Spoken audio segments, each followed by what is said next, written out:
Women 360. And right about now, I am joined by Mr. Rufus Mkandawire as we just get to chat around issues to do with GBV and just how much of an impact he's doing to raise awareness around GBV. Welcome to Women 360, and I'm so happy to have you in the program. Well, thank you so much, Patricia. Compliments of the season. Thank you very much. Okay. First of all, when you hear such statistics, obviously you're very passionate about fighting issues around GBV, and you hear such statistics, and you hear information that numbers are not going up; they're actually going up. How does that make you feel as a GBV activist? Well, looking at the statistics that you just earlier went through, for me it's very alarming. First of all, it's disheartening in the sense that I noted, if I stand to be corrected, that there's a particular gender from the statistics that you earlier alluded that looks more marginalized or more predisposed or susceptible to gender-based violence, being women and young girls. So for me, it's very disheartening to note that even after so many numerous interventions that are being done around the country by different stakeholders, the act of violence continues to be on rampage. It's very disturbing, to tell you, Patricia. I know there's so much that is being done, but maybe it's so hard to quantify enough. But then I hope we can still join hands during this period to reinforce, during this 16 days period, that we could reinforce the act of mitigating the scourge. Absolutely. Yeah. I love the swag, by the way. did I say I love the swag here? Thank you so much. Thank you so much. Before we get into what you do as a gender-based violence activist, let's find out more about yourself, who you are, and what you do. Oh well, I think I possess a skill set that is diverse. Okay. I'll first talk about my my career background check. I'm a military personnel by profession. Okay. From the Zambia Police Service. I'm a police constable. I joined Zambia Police from 2009. I would say to date, though we've not separated, being passionate about gender-based violence and looking at the skill set that I possess, I personally thought that I would make a difference even in other spheres, and hence came the decision for me to transition to a project that is funded by the European Union called the Natwampane Project, which was being implemented in Luapula province. Started in 2019 to 2023. I think we should be phasing out probably this month end. I worked under the project as a district cluster coordinator in charge of 4 districts.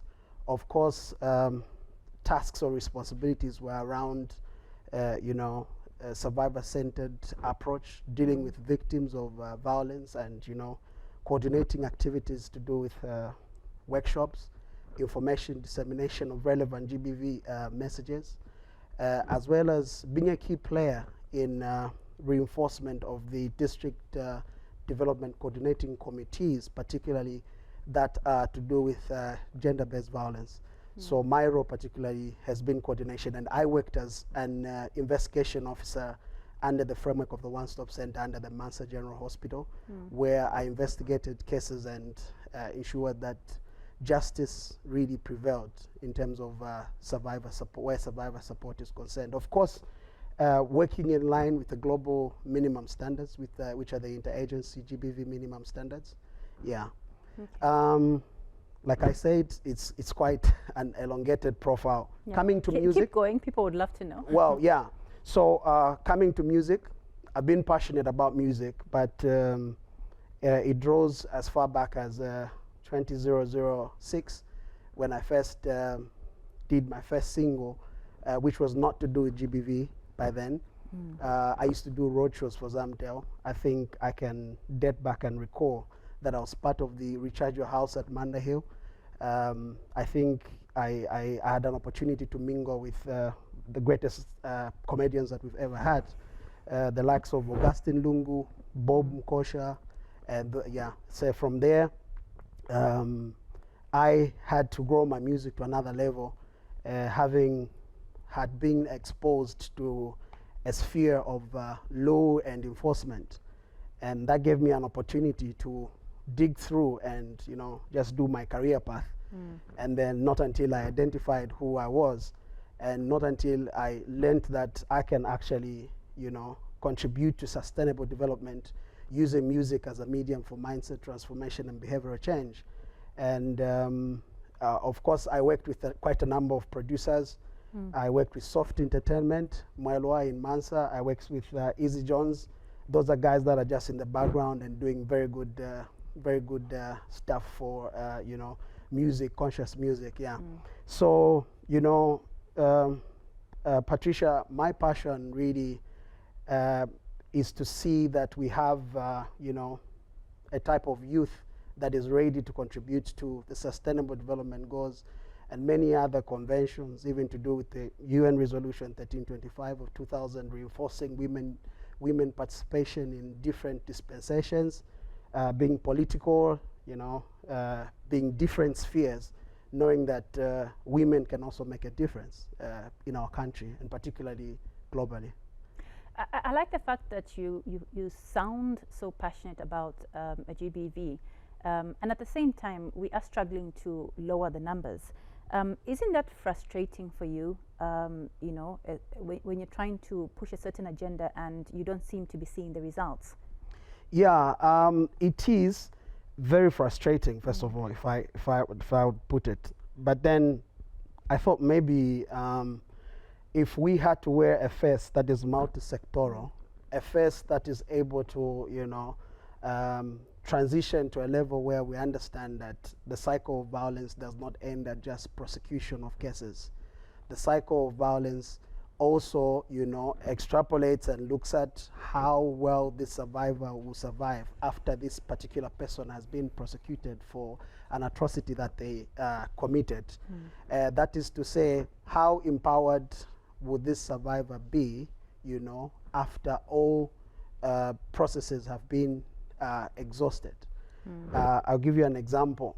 There are so many cases that are happening out there, bordering on gender-based violence, that are just being, that are just dying as a matter of maybe traditional and cultural norms that worsen the act of violence. Like in a place where I've worked, there are certain sayings that have actually contributed, that are actually very frustrating when you hear it, Patricia. Like for instance, if you hear akana kangwena kakurira kuitete, it's a saying in Bemba, that really positions this girl child in a very awkward position where one would abuse them knowing that kala kurira kuitete, you understand? And there are many other sayings to do with maybe for instance they'll say umuto wa lupwa tawitika, and then all those sayings, particularly, and many other traditional practices have contributed to this abuse that is escalating, that is frustrating. And no matter how much we try, if we don't group up, if we don't employ a multi-sectoral approach in fighting gender-based violence, if we fight GBV in silos, it means that GBV will continue going on. Like, I am an activist. At a personal level, I try so hard to invest. As the theme goes for this year, it says invest to protect women and girls, and to prevent violence against women and girls. That's the theme for this year. So at a personal level, I have invested part of my resources because of my passion, doing music, that breaks barriers, conscious music. Of course, I'm an artist. I've done many other songs out of the scope of GBV, but there's a sense of fulfillment that I get to have when I enter the studio and say, I want to speak about this because I feel it's something digging in the lives of people and I feel I can make a difference. Yeah. Not that I'm allergic to love songs, by the way. I can do a love song. Yeah. But of course, I have an identity. I have how I want to be identified. And the identity is, through conscious music and, music, that changes, transforms mindsets, that transforms behavior. I think for me, it brings a sense of fulfillment. I think that's what I can say. So going by your question, I know I've gone on and on trying to explain a few factors. I feel it's very frustrating to see that, you know, the act of violence continues to be on the, you know, on rampage. You know, not just that, Patricia, look at what GBV has done. People have now become suicidal. Suicidal because of maybe a particular circumstance they underwent. It could be a marital dispute. It could be a father to child, you know, failure to resolve a conflict, you know, approach, you know, processes that they follow. And at the end of the day, each and every day we're hearing, oh, there's a death here, oh, ukwazipaya, oh, uku, this couple, you know, every single day. You did talk about, you know, a sense of fulfillment that you get when you do your conscious music, and you know that at least there is some form of awareness being churned out there. Let's get to look at some of the success stories that you have been able to record in your work as you do your work. You talked about issues to do with shelters and all that, because I know obviously if I'm going to report a case and I know that once I report a case I'll need somewhere where I can be sheltered and stuff like that. There must be some success stories that you can point out and say, look, at least there I feel like, you know, somehow my message was heard and, you know, someone got saved or something like that. Okay, you know, drawing to the number of successes or the number of you know, achievements attained, you know, in my journey in music and both professionally, I would say, you know, they would extend in the sense that they are quite extensive in the sense that you know, I had an opportunity to do quite a number of cases, both from the law enforcement part and from the coordination aspect.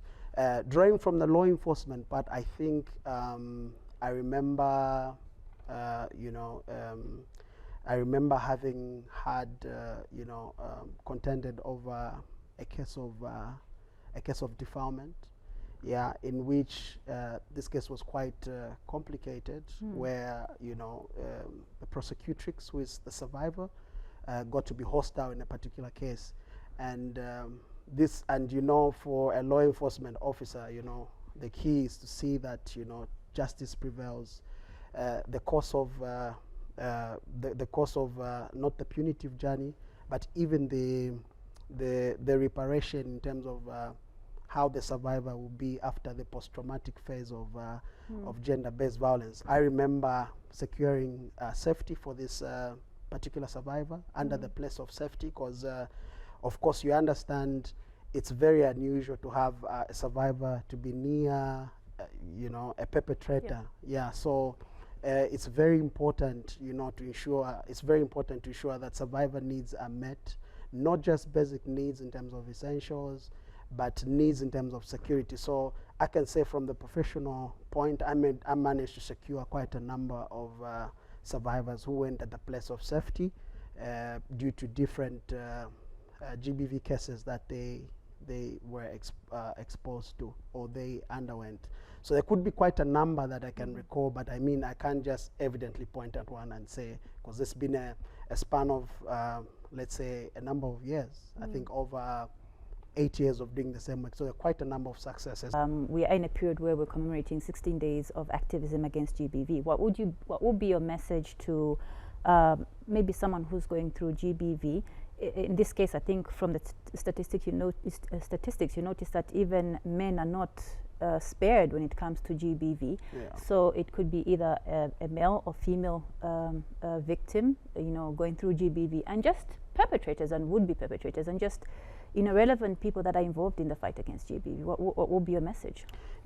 First of all, I'll start with, before I can talk about many other important people that would want to hear this message, I would want to challenge artists in Zambia, first of all.